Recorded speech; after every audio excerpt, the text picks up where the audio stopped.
are two fundamental attitudes toward life and its sorrows. Those with the first attitude blame the world. Those with the second ask what they could do differently. It's much easier and much more gratifying to your basest desires to blame someone else for your misery. Life is full of ups and downs, disappointments, failures, obstacles, and stumbling blocks.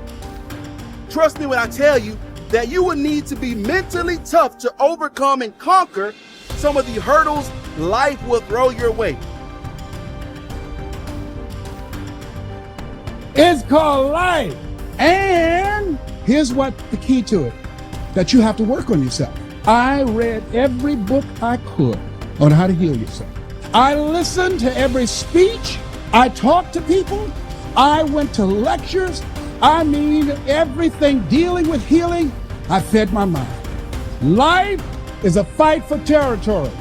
And once you stop fighting for what you want, what you don't want will automatically take over. You are the only person that can encourage you to get back up. Look in the mirror right now and tell yourself, I will fight through this. I will make it, and I won't give up. Life, you thought you had me down. But this is the moment I change my mind. I won't let anything keep me down. When you want something new and fear pipes up and tells you you can't have it, you gotta say, yes, I can. When you want to try something new and fear pipes up and tells you shouldn't do it, you gotta say, yes, I should. When you want to go somewhere new or be with someone new and fear pipes up and says you won't do it, you gotta say, yes, I will. I will never quit, because if you quit, you're done. You may still be alive walking around on this earth. You're done. I will never quit. I will persevere and I will thrive on adversity. My team expects me to be physically harder and mentally stronger than our opponents. I hold myself to that standard. I will be physically harder and mentally stronger than anything that comes against me, my family, my business, my brothers, my sisters, my team. I will be the one that is physically harder and mentally stronger, and I will work to maintain that position. You won't beat me. If knocked down, I will get back up every single time. Every day, it's a selling job on you. It's possible. I can do this. I can make this happen. No matter how bad it is or how bad it gets, I'm going to make it. It's possible.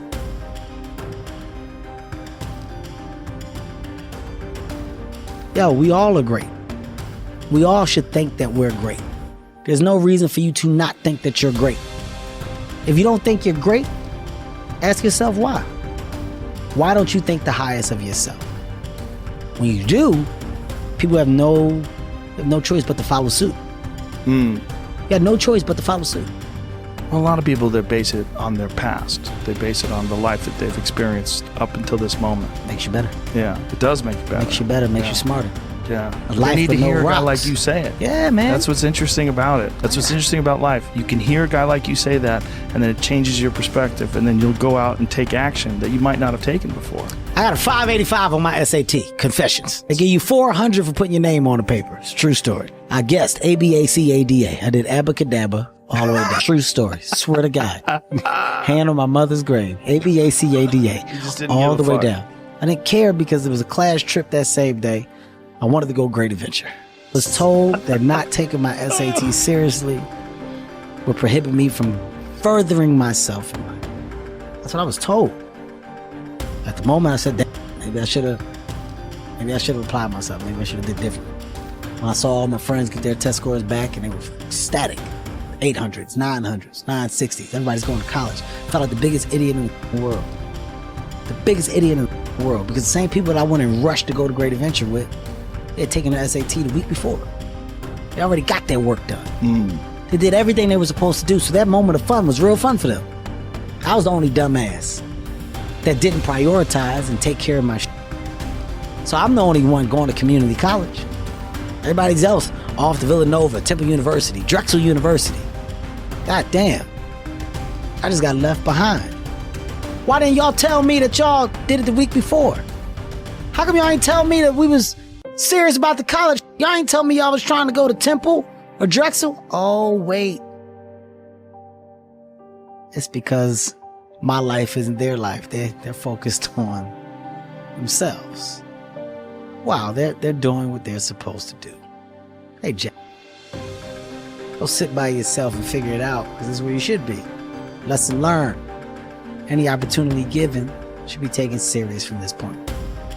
Because if not, you can find yourself feeling just like this. So I had to get down on myself at the moment. I learned from it. Now, if I gotta take a goddamn test, you best believe I'm studying for that test, because I don't want the feeling like I'm the guy that didn't prepare. Now I got a story to tell my kids about what it feels like to be the kid in class that didn't prepare, that's got the worst grade when they give all those grades back. But it's because of my experience. I don't look down on those moments. You take those moments, you make the best of them, because they're life lessons. It's that simple. You're saying it's positive, but it's really just simplicity that's real. It's real. It's real, and it's your life experience, and it's your life's lesson.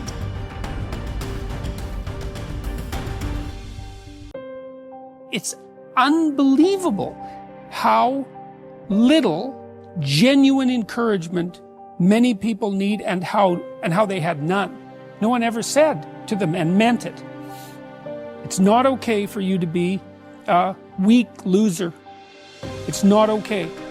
And the reason it's not okay is because you could be way more than that. And it's a crime, an ethical crime, for you to allow all that necessary potential to go to waste. It hurts you, it hurts your family, it hurts the world. Really, really, it does. And people think, oh, okay, I get it. And they do get it, because they know. If you want to know something about yourself, sit on your bed one night and say to yourself, you got to mean this. Like, you got to be desperate. This is no game, this. It's like, my life is not everything I want it to be, and perhaps it's not everything that I need it to be. And by need, I mean my life is so unbearable that the suffering that's attendant upon that is make me nihilistic, cynical, bitter, resentful, homicidal, genocidal, unable to have a good relationship, prone to punish people for their virtues because of my jealousy, driving the proclivity to see evil everywhere except within my own heart. Like, these are problems, man.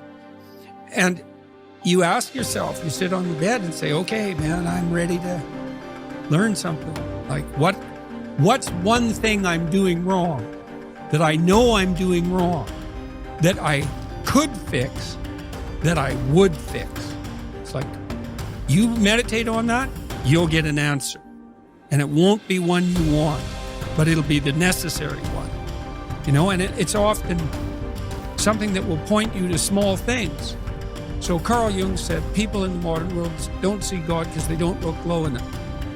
And so imagine you're in your messy bedroom, you know, and you're sitting on the edge of the bed trying to have an honest dialogue with yourself. And the little voice says, you know, it's pretty disgusting in here. And you think, well, I'm way above such trivial niceties as organizing my room. Well, that's pride. That's arrogance. If you're above organizing what's actually yours, how in the world are you ever going to organize anything else? And so you get on your knees and you think, well, it's time to, you know, take a brush to the toilet. And maybe that's where you start. And that works. Like, that works. You start making those micro improvements, like real micro improvements, real on the ground, actual micro improvements, the things you know that are wrong, you'll improve unbelievably rapidly.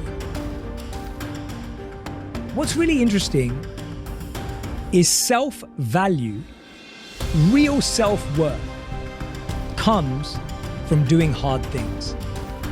We keep talking about self-love. We keep talking about loving yourself, believing in yourself. That happens naturally when you go through something difficult. Everyone who's listening right now, I guarantee you, has been through something difficult. Maybe they lost a friend.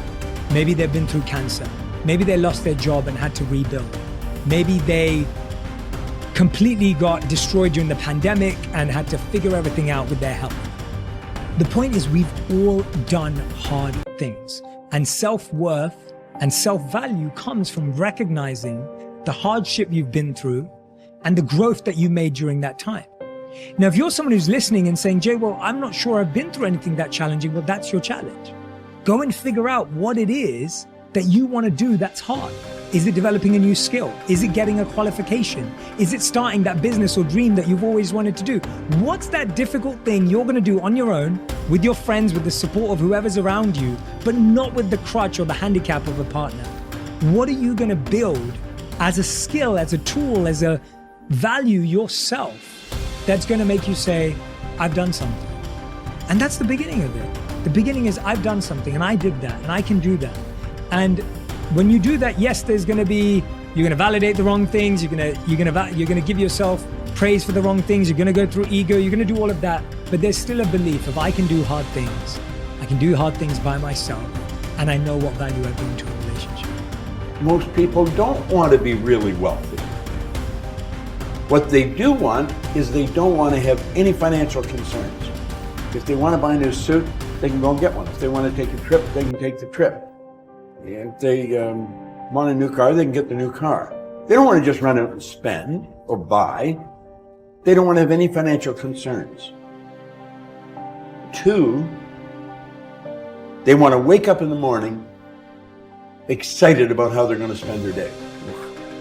And the 3rd, they want to mix with people who are upbeat and creatively productive. These are the 3 things that people really want.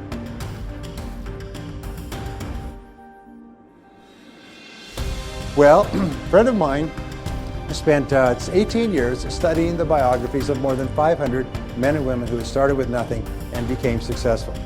And he was looking for the common denominator of success, and he found it. He found that every single one of these people throughout their lives absolutely believed that they were going to be a big success.